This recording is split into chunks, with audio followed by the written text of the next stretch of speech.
오늘 함께 나눌 말씀은요. 마가복음 1장 9절에서 11절 말씀까지입니다. 마가복음 1장 9절에서 11절입니다. 함께 합독하도록 하겠습니다. 함께 읽겠습니다. 시작. 그때에 예수께서 갈릴리 나사렛으로부터 와서 요단강에서 요한에게 세례를 받으시고 곧 물에서 올라오실새 하늘이 갈라짐과 성령이 비둘기같이 자기에게 내려오심을 보시더니 하늘로부터 소리가 나기를 너는 내 사랑하는 아들이라 내가 너를 기뻐하노라 하시니라. 아멘. 수련회 다녀오신 분들 안 피곤하세요? 네, 다들 살아계시네요. 네, 감사합니다. 그리고 수련회 함께 하지 못했던 청년들도 다음번에는 또 같이 함께 가서 은혜 나누는 시간 보냈으면 좋겠습니다. 오늘 이제 말씀을 나눌 텐데요. 이제 우리가 2월 달에는 이제 하나님에 대해서 계속 하나님이 어떤 분이신가에 대한 그런 내용들을 우리가 다루고 있습니다.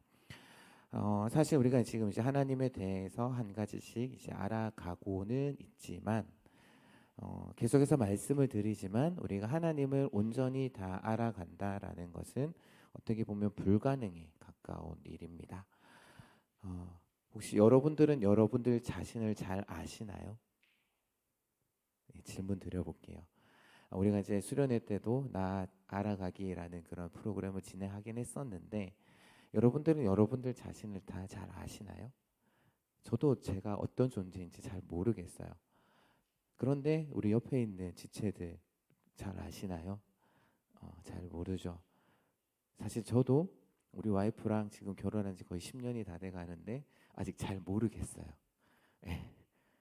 예, 그런 겁니다. 우리 옆에 있는 사람들도 잘 모르는 부분들이 참 많은데 그리고 이 세상에 대해서도 아직까지는 잘 모르는 부분들이 참 많이 있습니다. 우리가 아직 뭐 과학이 발전하고 기술이 발전한다라고 할지라도 아직 인간이 다 알지 못하는 부분들이 참 많은데 그런데 그것을 만드신 하나님을 우리가 온전히 알아간다라는 것은 어떻게 보면 완전 불가능한 일에 가깝다라는 거죠.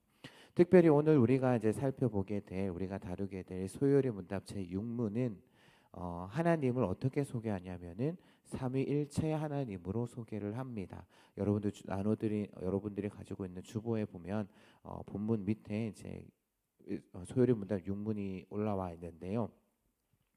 이 삼위일체라는 그러한 개념 아마 여러분들 중에서는 단어 자체에 대해서 처음 들어보시는 좀 생소한 분들도 계실 거고 그리고 또 성경을 읽다 보면 이 삼위일체라는 말이 잘 등장하지 않습니다. 완전 등장하지 않고 그 후대에 이제 만들어진 단어이기 때문에 이제 성경에는 들어와 있지 않죠. 하지만 이 삼위일체는 가장 먼저 이제 하나님을 이해하는데 도움을 주고 초대 교회 때부터 사실 이단들이 많이 있었습니다. 그래서 그 이단들의 그런 잘못된 교리에 대응을 하면서 만들어진 그 개념, 만들어진 교리가 이제 그 삼위일체라는 그러한 개념이다라는 것이죠. 그래서 성경의 진리를 보존하고 또한 기준이 되는 어떻게 보면 교리 자체에 있어서 가장 핵심적인 교리가 바로 삼위일체의 교리다라고 말씀드릴 수가 있을 겁니다. 먼저 이제 단어부터 한번 우리가 생각을 해보겠는데요. 우리 그 소요리 문답의 질문을 보게 되면 신격이라는 단어가 나옵니다. 여기서 신격이라는 것은 하나님의 거룩한 본성 또는 본질이다라는 것을 의미를 하고요. 그리고 위라는 그러한 말이 나오는데요. 영어로는 person, 헬라어로는 페르소나라는 그러한 단어입니다. 이것의 의미는 이제 의지 아니면 이성을 갖추고 있는 하나의 독립된 인격체라는 그러한 의미를 가지고 있어요. 그리고 육문의 그 대답은 그래서 하나님의 신격에는 삼위가 계신데 성부와 성자와 성령이신데 이 삼위는 한 하나님이시고 같은 본질과 동등한 권능과 영광을 가지신다라고 그렇게 정의되어 있습니다. 용어도 그렇고 대답도 그렇고 참 어려운 말들만 가득한 좀 이해하기 힘든 그러한 문장이기도 하죠. 그러니까 성부, 성자, 성령 삼위가 계신데 그 셋이 한 하나님이다. 참 어떻게 보면 말도 안 되는 인간의 지혜로는 말도 안 되는 그런 문장을 우리가 어떻게 이해해야 할까? 먼저 질문부터 한번 생각을 한번 해볼게요. 하나님의 신격에는 몇 위가 계시나요? 이 질문에 나오는 단어는 조금 어려운 말로 설명을 하자면 하나님의 거룩한 본질은 절대적이고 공유적이지만 네, 잠시만요. 공유적이지만 위격은 상대적이고 비공유적이다라고 이야기 드릴 수가 있습니다. 제가 말을 해도 참 어렵게 이야기를 했죠. 최대한 쉽게 설명을 하면 이런 의미입니다. 그러니까 사람이라는 존재가 있죠. 사람이라는 것과 아버지라는 것이 서로 별개입니다. 그러니까 동시에 사람이고 또한 아버지다라는 거죠. 본질로 보게 되면 사람이지만 아들과의 관계에 있어서는 저희 하겸이와의 관계가 있어서는 제가 하겸이의 아버지가 된다라는 거죠. 마찬가지로 하나님이시라는 것과 성부, 성자, 성령이라는 것이 서로 별개이지만 동시에 하나님이시고 또한 성부, 성자, 성령이시다. 그러니까 자기 자신에 대해서는 하나님이시지만 서로 간의 관계에 있어서는 성부, 성자, 성령이시다. 네, 제가 말을 해도 어렵습니다. 네, 그렇다라는 거예요. 그런 의미다라는 겁니다. 그러면 이 세 위격이 한 하나님이다라는 답변은 무엇을 이야기를 하시는 걸까? 지난주에 우리가 이제 유일하신 하나님에 대해서 우리가 생각해 봤습니다. 하나님이 오직 한 분이다라는 것을 우리가 나누었었죠. 그리고 오늘 육문에서는 성부, 성자, 성령이 각각 구별되는 위격이다라고 이야기를 하고 있습니다. 즉 하나님 아버지, 아들 성자 하나님, 그리고 성령 하나님이 한 하나님이면서 세 가지 독특한 인격을 가지고 계신다. 그러니까 세 위격이 한 하나님으로 동등하시다라는 겁니다. 그러니까 이것이 구별되면서도 동일하다. 그래서 이것이 신구약, 구약, 신약 성경을 통해서 하나님께서 자신이 우리에게 가르쳐 주신 내용이고 그것을 한 단어로 요약을 하자면은 그게 바로 삼위일체라는 말로 표현을 할 수 있다라는 거죠. 그래서 흔히 이제 삼위일체라고 이야기를 하면서 그러니까 세 분이 한 몸이다라는 식으로 우리가 이해를 합니다. 왜냐하면은 여기 삼위일체라는 말 가운데 이제 몸체자가 이렇게 들어가기 때문에 셋이 한 덩어리가 되었다라는 의미로 우리가 이해하기 쉬운데 사실 그런 의미는 아니다라는 거죠. 그러니까 독립된 세 위격이지만 한 본질이시고 서로와의 관계와 사역에 있어서 동등한 힘과 동등한 영광과 권능을 가지신다라는 말. 다시 이야기 드리자면 삼위는 성부 하나님, 성자 하나님, 성령 하나님이시지만 세 하나님이 아니라 한 하나님이시다. 마음에 드시나요? 이런 설명이? 예. 지금 설명을 하면서도 저도 지금 너무 괴롭습니다. 너무 힘듭니다. 예. 이렇게밖에 설명을 할 수밖에 없어요. 사실은 삼위일체 하나님에 대해서 이렇게밖에는 말씀드릴 수밖에 없습니다. 그러니까 더 쉽게 설명을 할 수도 있을 것 같아요. 그런데 그렇게는 할 수 없습니다. 왜냐하면 쉽게 설명을 하면은 오히려 잘못된 쪽으로 빠질 수가 있기 때문이죠. 그러니까 삼위일체를 우리가 이제 설명을 합니다. 근데 그거를 인간이 이해하기 쉽게 조금 더 쉽게 설명하는 많은 방법들이 있는데 근데 대부분이 잘못된 방법들인데 크게 두 부분으로 나눌 수가 있습니다.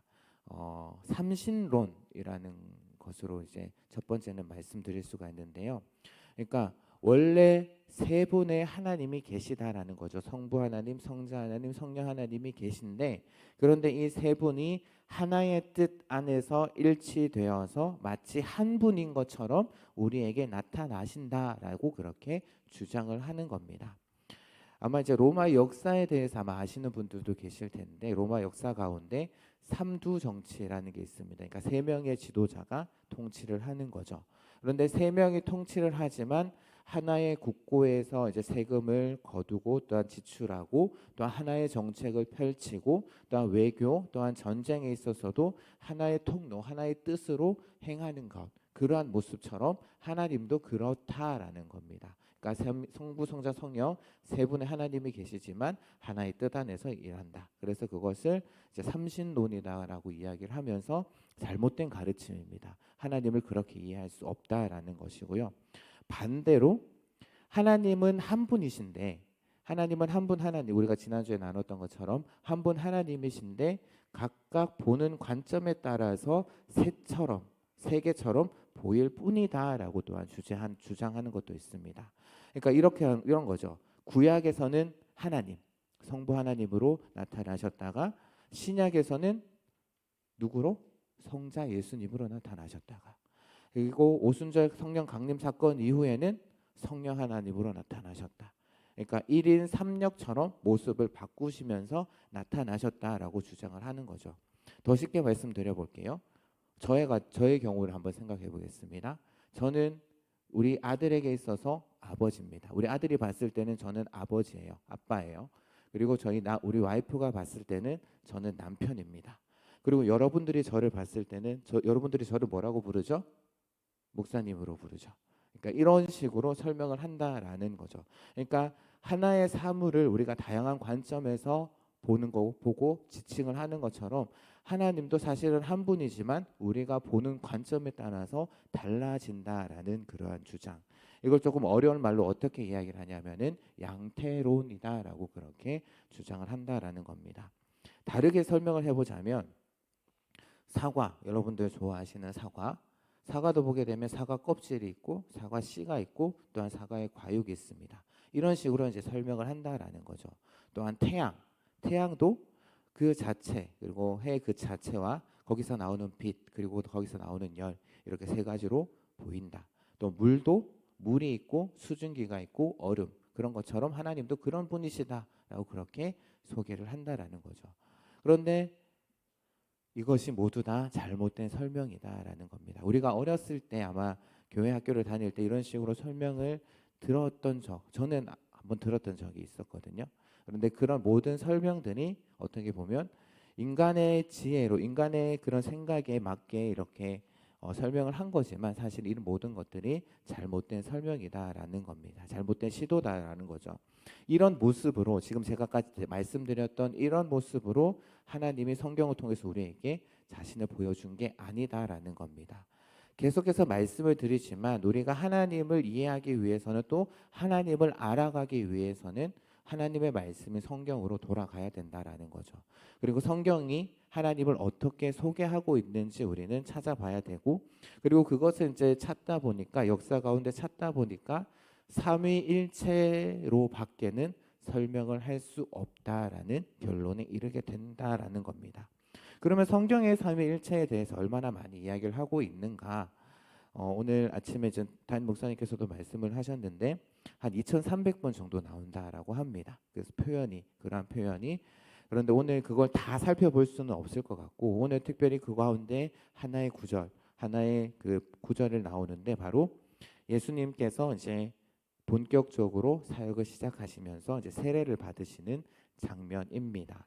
그러니까 예수님의 세례에 대해서 이제 할 얘기가 많지만 오늘 우리가 살펴볼 주제와 관련해서 예수님께서 사역을 시작하시면서 세례 요한에게 세례를 받으시죠. 근데 그 세례를 받으실 때 아주 놀라운 일이 일어나게 됩니다. 예수님이 세례를 받으시자 뭐가 갈렸다고 해요? 하늘이 갈라지고 성령이 비둘기 같이 내려오고 그리고 하늘로부터 소리가 들립니다. 이는 내 사랑하는 아들이라 내가 너를 기뻐하노라라는 그런 음성이 들렸다라는 거죠. 그래서 이 장면을 보게 되면 삼위 하나님이 다 등장을 하십니다. 일단 예수님이 등장하시죠. 그리고 성령이 비둘기 같이 나타나죠. 그 다음에 하늘로부터 소리가 났는데 하늘에 누가 계시나요? 성부 하나님이 계시다라는 겁니다. 여기에 이제 삼위 하나님이 다 등장을 한다라는 건데, 이것을 보면 세 분인 것처럼 보이지만 요한복음의 말씀을 보게 되면 예수님이 어떻게 이야기를 하시냐면은 나와 아버지는 하나다라고 선포를 하고 계시는 것을 볼 수가 있습니다. 이처럼 성경 곳곳에서 성부, 성자, 성령 하나님의 모습을 보여주고, 그리고 한 하나님이라고도 하면서도 또 세 분인 것처럼 그렇게 이야기를 한다라는 것이죠. 그런데도 셋이 아니라 하나다라고 이야기를 한다라는 겁니다. 도대체 이건 무슨 말일까? 우리가 어디까지 이해를 해야 될까? 사실 완전한 이해는 불가능합니다. 제가 처음에 말씀드렸던 것처럼 왜 불가능하냐? 바로 우리가 가진 인간이 가진 한계 때문에 그런 것이죠. 우리가 가지고 있는 그 어떤 언어의 한계, 그리고 어떻게 보면 시공간의 한계 때문에 우리보다 더 크신 하나님, 우리보다 더 큰 존재인 하나님을 완전하게 이해하는 것은 불가능하다라는 겁니다. 그래서 나온 개념이 뭐냐면은 제가 몇 번 말씀드렸던 것 같은데 유한한 존재는 무한한 존재를 담을 수 없다라는 개념이 거기서부터 나온다라는 거예요. 그러니까 이 부분에 대해서는 제가 또 마지막에 정리를 하면서 이제 말씀드릴 텐데요. 어찌 되었든 우리로서는 이해가 되지는 않지만, 우리의 지혜로는 이해되지는 않지만 성경에서 말하고 있는 것만큼 그렇구나, 하나님을 이렇게 이야기를 하고 있구나 정도는 우리가 알 수 있다라는 겁니다. 사실 이러한 모습이 사실 우리가 하나님의 말씀을 대하고 하나님의 말씀을 읽을 때 가져야 할 태도입니다. 우리의 지혜로는 다 이해할 수 없지만 성경이 이렇게 이야기를 하고 있구나라고 그렇게 우리가 우리의 자세를 가져야 된다라는 거죠. 그러니까 이해할 수 없는 신비이지만 성경이 말하는 데까지 알 수 있고 표현할 수 있다. 또한 그것을 잘 보여주는 교리가 바로 삼위일체 교리다라는 겁니다. 또한 이것은 우리가 하나님을 이해하는 하나의 원리다라는 거죠. 그러니까 이해할 수 없는 한계 가운데 겸손하게 자신을 가르쳐 주신 만큼 우리가 이해를 해야 된다라는 겁니다. 그것밖에 이해할 수밖에 없다라는 거죠. 이렇게 생각을 하시면 좋을 것 같습니다. 그러니까 아기가 있어요. 아기가 있습니다. 아기가 부모님 마음 잘 알까요? 막 태어난 아기가 엄마의 마음을 알까요? 엄마의 마음 잘 모를 거예요. 네. 엄마가 지금 도대체 어떤 상태인지, 엄마가 지금 어떤 마음을 가지고 있는지, 엄마가 지금 뭐 때문에 힘들어하는지, 엄마가 뭐 때문에 괴로워하는지 아마 잘 모르고요. 그냥 관심도 없습니다. 거기에 대해서 관심도 없고 그냥 배가 고프니까 밥 달라고 울고 젖 달라고 울고 우유 달라고 울고 기저귀가 축축하니까 빨리 갈아 달라고 울고 짜증을 부리는 것처럼 그렇게 막무가내를 부리는 것처럼 우리도 그렇게 될 수 있다라는 거죠. 그러니까 그러한 수준의 우리가 성경을 통해서 우리의 머리와 언어로 최대한 그릴 수 있고 표현할 수 있는 모습이 바로 삼위일체 하나님이라는 그러한 단어다라는 겁니다. 따라서 어떤 면에 있어서는 어떤 부분에 있어서는 삼위일체에 대해서 우리의 머리로 완전히 이해되지 않아야만이 그것이 정상이다라고 말씀을 드릴 수 있습니다. 만약 누군가가 삼위일체에 대해서 우리의 머리로 쉽게 이해가 됩니다. 우리의 머리로 시원하게 이해가 됩니다. 제가 말씀드리겠습니다. 라고 한다면 그것부터 벌써 잘못된 이해입니다. 누군가가 내가 삼위일체 교리를 이해했다. 그래서 여러분들에게 알려드리겠다라고 하면은 일단 의심부터 해보셔야 된다라는 것이죠. 만약 그것이 명쾌하게 설명이 되어지고 우리가 그것이 이해되어진다면 그 하나님은 더 이상 하나님이 아니십니다. 즉 우리가 이해할 수 있는 하나님은 더 이상 하나님이 아니시다라는 거죠. 우리가 이해하는데 하나님이 아니시다라는 겁니다. 하지만 분명한 것은 그렇다면 우리가 알지 못하니까 하나님 믿지 않아야 되냐? 하나님 알아가지 않아야 되냐? 아니요. 성경에서는 하나님에 대해서 이야기하고 있으니까 성경이 이야기하고 있는 것만큼은 우리는 알아가야 한다라는 겁니다. 또 이 시점에서 우리가 또한 분명히 짚고 넘어가야 할 것이 있습니다. 그러니까 이 세 분이 마치 따로 일하시는 것 같지만 또 그렇지 않다라는 거죠. 오늘 본문에서 예수님이 세례 받으시는 장면에서 이제 성부와 성령이 등장하신 것은 어떤 것을 또 보여주냐면은 예수님께서 이 땅 가운데 사역하실 때에 예수님께서 혼자서 사역하신 것이 아니라 바로 성부와 성령이 함께 예수님과 이 땅 가운데서 사역하셨다라는 것을 보여준다라는 겁니다. 그러니까 우리의 관점 죄송합니다. 우리의 관점에서는 성부 하나님, 성자 하나님, 성령 하나님 하시는 일이 달라 보일 수 있습니다. 하지만 언제나 삼위 하나님은 함께 하셔서 함께 일하신다라는 것을 우리는 이해해야 된다라는 거죠. 잊지 말아야 된다라는 거죠. 단지 삼위일체 하나님, 죄송합니다. 물 한 잔 마시고 할게요.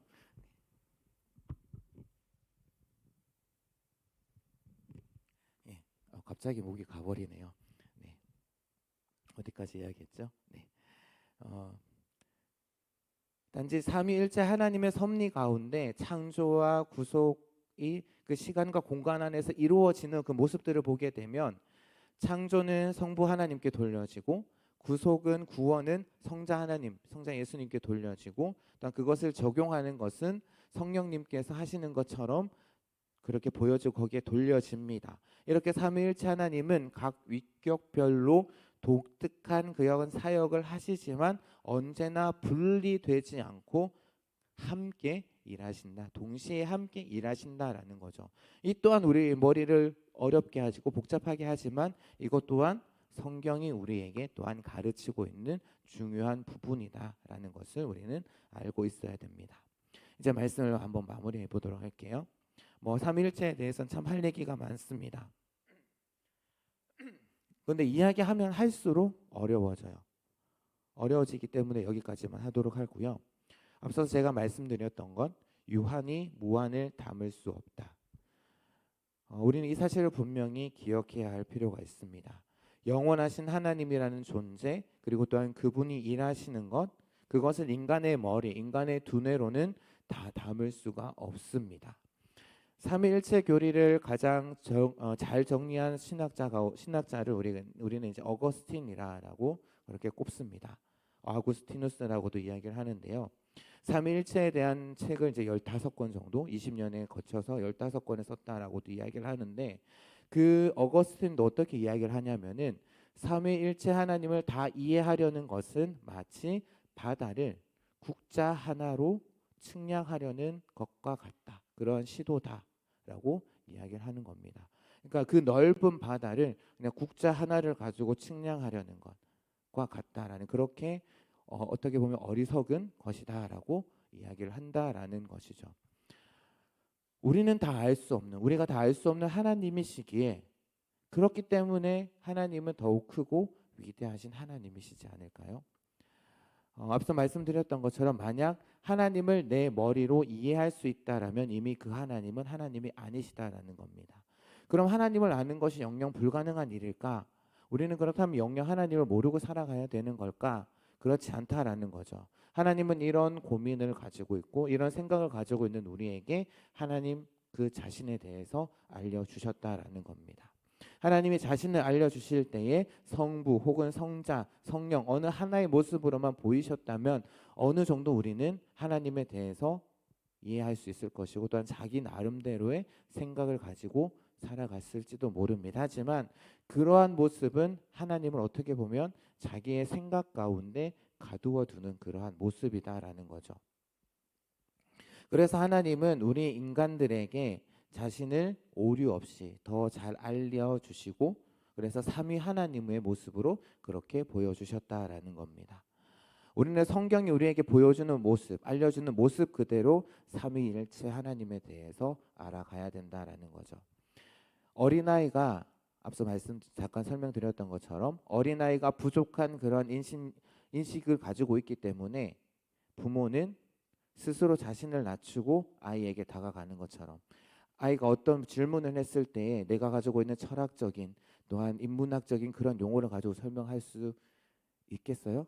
그럼 아이가 알아들을까요? 못 알아듣잖아요. 그래서 아이에게 다가갈 때 그 부모님도 아이처럼 해서 자신을 낮추어서 아이에게 다가가고 그래서 부모가 아이와 공감하는 것처럼 사랑을 나누기 위해서 정말 유치할 정도로 아이가 되는 것처럼 하나님께서도 그렇게 하셨다라는 겁니다. 지극히 높으신 하나님께서 어떠한 이유에서인지는 모르지만 우리의 이해력에 맞추어서 자신을 맞추고 계시다라는 거죠. 그래서 성경을 통해서 우리에게 알려주신다라는 거죠. 왜 그렇게 하신 걸까? 아무리 생각해도 하나의 답밖에는 생각나지 않습니다. 바로 우리를 너무나도 사랑하시기 때문에. 그래서 하나님이 계시다라는 것을 우리에게 알려주시기 위해서 낮아지셨죠. 낮아지셔서 예수 그리스도의 모습으로 이 땅 가운데 오셨고 또 성경을 통해서 우리에게 알려주고 계신 게 아닐까요? 그분의 우리를 향한 그 크고도 놀라운 높으신 그 사랑이 아니고서는 이러한 하나님의 모습을 설명할 수 없을 것 같습니다. 그렇기 때문에 우리는 삼위일체 하나님 왜 이렇게 어렵습니까? 하나님 왜 이렇게 어렵게 자신을 설명하십니까? 라고 그렇게 불평할 것이 아니라 어떻게든 자신을 우리에게 알리시기 위해서 자신을 낮추신 그 하나님, 어떻게 보면 그 하나님에 대한 배려에 우리는 조금이나마 감사해야 되지 않을까 합니다. 그리고 우리가 이해할 수 없는 하나님이 계시기에 저는 그렇게 생각해요. 내가 이해할 수 없는 하나님이시고 내가 다 담을 수 없는 하나님이시기에 더 감사해야 되지 않을까라는 그런 생각을 해보게 됩니다. 우리가 이해할 수 없는 부분이 있기 때문에 때로는 답답할 수 있습니다. 때로는 속이 터질 수 있습니다. 그렇기 때문에 우리가 하나님을 우리의 믿음의 대상으로 삼을 수 있지 않을까라는 생각도 해보게 됩니다. 무엇보다도 우리가 주의해야 될 것은 우리가 성경의 가르침, 그 하나님께서 우리에게 주신 그 성경의 가르침에 주목하지 않고 그냥 내 어리석은 생각으로 하나님을 재단하거나 하나님을 만들거나 하나님을 내 머릿속에 가두지 마시기를 바랍니다. 여러분들 중에 혹시 그리스 로마 신화 읽어보신 분 계신가요? 그리스 로마 신화 아마 어렸을 때 많이 재밌게 읽어보신 분들도 계실 텐데요. 그리스 로마 실만을 읽으면 참 이게 허무맹랑한 이야기다라는 그런 생각이 많이 듭니다. 신이 마치 인간처럼 행동을 하죠. 질투하고 싸우고 결혼하고 아들을 낳고 자녀를 낳고 신인데 말이죠. 그렇게 본다면 참 이런 것을 만들어내는 인간이라는 존재가 참 교만하다라는 그러한 생각을 해보게 됩니다. 신을 끌어내려서 자신의 세계에 가둬둔 것이 어떻게 보면은 그리스 로마의 신화가 아닐까 생각을 하는데요. 하지만 조금 더 생각해 보면 우리 가운데도 혹시 그러한 모습이 있지 않을까라는 생각을 해보게 됩니다.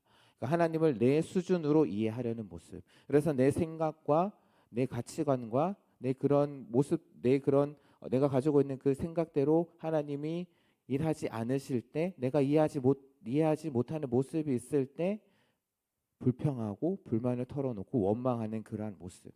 어떻게 보면 이러한 모습도 하나의 우상 숭배의 모습이 아닐까 합니다. 아니, 내가 나 자신을 하나님과 같은 급으로 생각하는 아주 교만한 그러한 모습이다라는 것이죠. 그래서 하나님을 내 수준으로 이해하려는 그러한 모습, 인간의 수준으로 이해하려는 그러한 모습을 버리시기를 바랍니다. 그런 교만함을 버리시기를 바랍니다. 그리고 하나님의 말씀인 성경이 우리에게 알려주시는 하나님을 있는 그대로 인정하는 그런 저와 여러분이 되었으면 좋겠습니다. 내 머리로 이해할 수 없으니까 그분은 신이시고요, 그분은 하나님이시다라는 겁니다. 그리고 또한 그 하나님께서 그냥 가만히 계시는 것이 아니라 우리에게 자신을 알려주시기를 기뻐하시고 또한 우리에게 매일매일 말을 걸어 오신다라는 거죠. 우리에게 말씀하기를 원하신다라는 거죠. 그리고 그 하나님이 하시는 일이 비록 내 지혜로 다 이해가 되지 않을지라도 내 생각보다 크신 하나님, 내 생각보다 크신 그 하나님의 계획, 전능하신 하나님, 자신이 약속하시고 자신이 말씀하신 것을 그대로 이루어 가시는, 그래서 내 삶 가운데도 동일하게 역사하시는 그 하나님은 날마다 찬양하면서 살아가는 그런 저와 여러분이 되기를 주님의 이름으로 부탁드립니다.